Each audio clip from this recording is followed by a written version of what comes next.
नमस्कार। आज के इस खास विश्लेषण में हम एक ऐसे रहस्य में गोता लगाने वाले हैं जो सच में सोचने पर मजबूर कर देता है। हम बात कर रहे हैं बेड़ी हनुमान की, यानी बंधे हुए भगवान की। देखिए, ये कोई आम कहानी नहीं है, बल्कि आस्था, असीमित शक्ति और परम कर्तव्य का एक ऐसा बेजोड़ संगम है जो विज्ञान और सामान्य तर्क दोनों से बिल्कुल परे है। चलिए सीधे इस रहस्य की गहराई में उतरते हैं और शुरुआत करते हैं उस एक सवाल से जो इस पूरे वाक्य की नींव है। सोचिए जरा, जिस महाबली हनुमान को लंका का वो शक्तिशाली, मायावी और अहंकारी रावण अपनी पूरी ताकत लगाकर भी नहीं बांध पाया, उन्हें आखिर किसने बांधा? है ना कमाल का सवाल। मतलब वो कौन सी शक्ति थी जो स्वयं पवन पुत्र को बेड़ियों में जकड़ सकती थी? ये जो पूरा विरोधाभास है ना, ये सचमुच अविश्वसनीय है। एक तरफ हमारे पास हनुमान जी की वो अपार अजेय शक्ति है जिसके आगे ब्रह्मांड का कोई भी अहंकार टिक नहीं सका, लेकिन दूसरी तरफ अगर हम वास्तविकता देखें तो पुरी में आज भी वो सोने की जंजीरों में बंधे हुए हैं। आखिर ये असंभव सी लगने वाली घटना घटी कैसे? ऐसा क्या हुआ कि जो कभी किसी से नहीं बंधा उसे भी बंधना पड़ा? तो आइए अपने इस विश्लेषण के पहले अध्याय की तरफ बढ़ते हैं। रहस्य, बेड़ी हनुमान। इस गहरे रहस्य को पूरी तरह समझने के लिए हमें पुरी शहर के इस खास मंदिर को देखना होगा। ये बेड़ी हनुमान मंदिर केवल ईंट और पत्थरों की कोई संरचना नहीं है। ये आज एक साक्षात भौतिक प्रमाण है, एक ऐसे ईश्वरीय विरोधाभास का जहां अनंत शक्ति और अनंत बंधन दोनों एक साथ मौजूद हैं। और यहीं से शुरू होती है वो अद्भुत पौराणिक घटना जिसे आज हम सुलझाने का प्रयास कर रहे हैं। और ये हमें ले जाता है हमारी कहानी के दूसरे अध्याय पर, विनाशकारी भक्ति का संकट।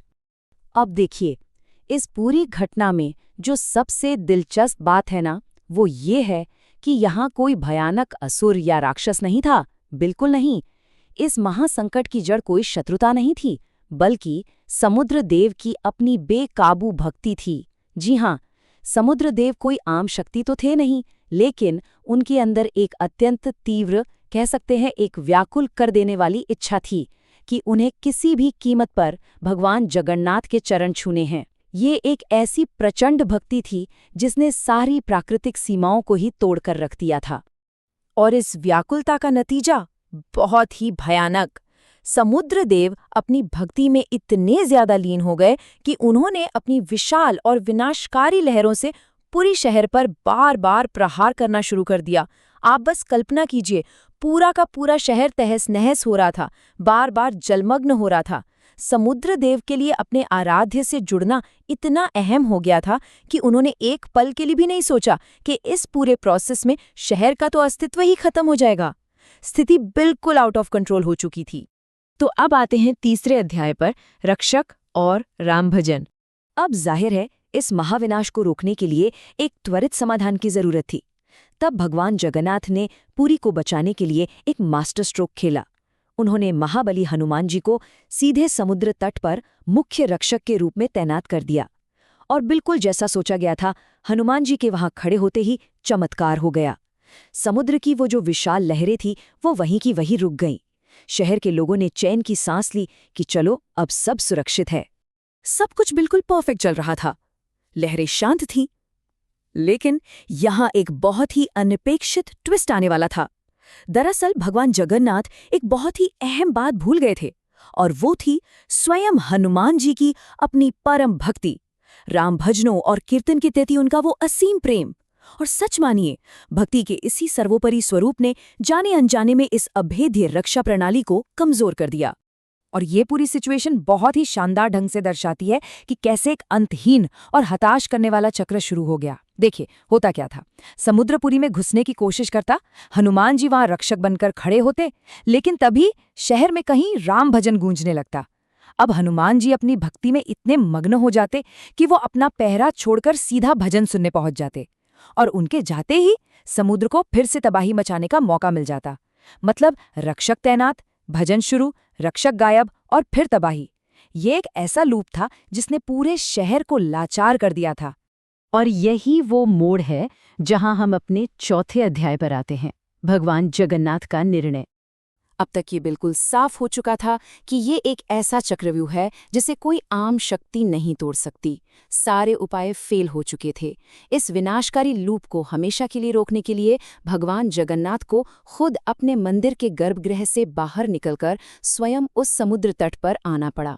सिचुएशन इतनी क्रिटिकल थी कि उन्हें एक ऐसा असाधारण कदम उठाना पड़ा जिसके बारे में पहले कभी किसी ने सपने में भी नहीं सोचा था। और यहाँ पर जो सबसे महत्वपूर्ण बात है वो भगवान जगन्नाथ के अपने शब्द हैं। उन्होंने अत्यंत आदर भाव से कहा, तुम्हारी शक्ति इतनी है कि तुम्हें कोई और नहीं रोक सकता। आप इन शब्दों की गहराई को महसूस कीजिए। ये सिर्फ एक वाक्य नहीं है, बल्कि परमेश्वर का अपने सबसे महान भक्त के प्रति सम्मान का सबसे बड़ा प्रतीक है। यह इस बात की स्वीकृति है कि हनुमान जी की शक्ति सचमुच अजेय है। उन्हें ब्रह्मांड की कोई शक्ति बलपूर्वक नहीं बांध सकती। तो फिर इस ईश्वरीय समस्या का जो समाधान निकला वो बहुत ही अद्भुत था। भगवान जगन्नाथ ने स्वयं अपने परम भक्त हनुमान जी को सोने की बेड़ियों में बांधा। लेकिन ध्यान दीजिएगा, ये बेड़ियां कोई सजा नहीं थीं, बिल्कुल नहीं। ये तो कर्तव्य की पवित्र जंजीरें थीं। उन्होंने समुद्र के लिए एक ऐसी स्थायी सीमा तय कर दी जिसे वो कभी पार न कर सके। और जिस पवित्र स्थान पर ये पूरी घटना घटी ना, उसी को आज हम बेड़ी हनुमान मंदिर के नाम से जानते हैं। एक ऐसा लंगर जिसने हमेशा के लिए तबाही को रोक दिया।